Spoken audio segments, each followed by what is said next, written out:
नमस्कार, बहुत बहुत स्वागत है आपका। मैं हूं आपके साथ ऋतु ज्ञानवानी। आप देख रहे हैं न्यूज़ 18 का डिजिटल प्लेटफॉर्म।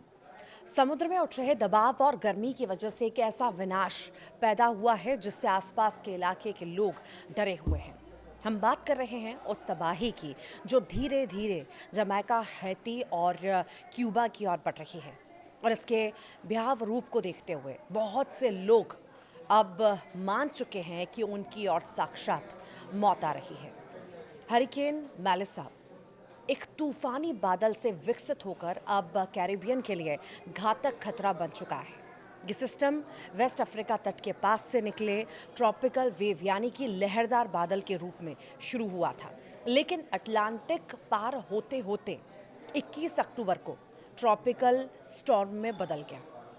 समय के साथ ये कैरिबियन सी में तेजी से मजबूत हुआ और भीषण तूफान में बदल गया। मेलिसा तूफान अब जमैका की ओर बढ़ रहा है और समुद्र तट से जल्द ही टकराने की भी आशंका है। इसके बाद तूफान पूर्वी क्यूबा के ऊपर से गुजरते हुए हैती, डोमिनिकन रिपब्लिक के ऊपर भारी बारिश और तटीय कटाव ला सकता है। आगे बढ़कर बहामास और टकर्स एंड कैकोस आइलैंड्स पर भी इसका असर हो सकता है। एनएचसी और प्रमुख मौसम साइटें कुछ क्षेत्रों में 30 से 40 इंच तक कुल वर्षा का अनुमान भी लगा रही हैं। खासतौर पर जमैका, हैती और डोमिनिकन रिपब्लिक के पहाड़ी क्षेत्रों में, जिससे भूस्खलन और फ्लैश फ्लड की भयावह आशंका है।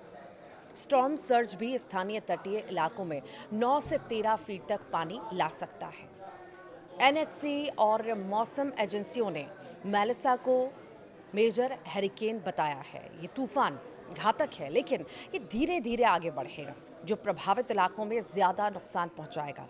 शुरुआत में तेज़ हवाएं 145 मील प्रति घंटा से ऊपर दर्ज की गई हैं और बाद में इसकी तीव्रता बढ़कर कैटेगरी 5 यानी सबसे घातक तूफान तक पहुंच गई।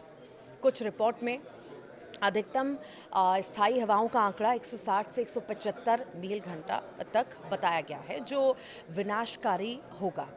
जैसा हमने पहले ही बताया कि आम तूफानों की तरह मेलिसा तेजी से आकर गुजरेगा नहीं, बल्कि इसका सबसे खतरनाक पहलू धीमे गति से आगे बढ़ना है।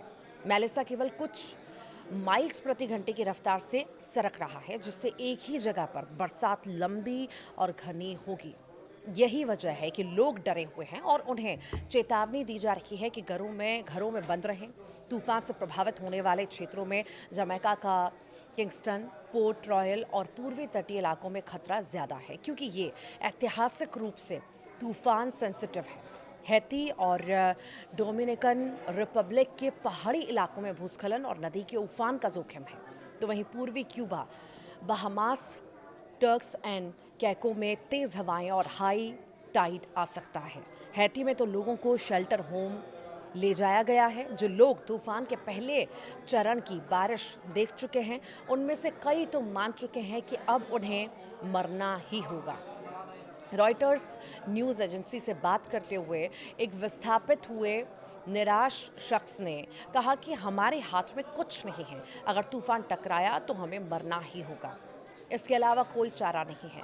जमैका और क्यूबा ने आपात शेल्टर्स खोल दिए हैं और हज़ारों लोगों को निकाला जा रहा है। जमैका में सैकड़ों शेल्टर बनाए गए हैं और कई हवाई अड्डे बंद भी कर दिए गए हैं।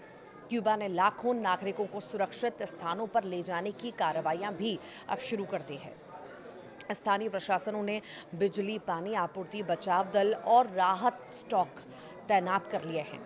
लेकिन चुनौती ये है कि कई लोग शरणार्थी केंद्रों में जाने से कतराते नजर आ रहे हैं।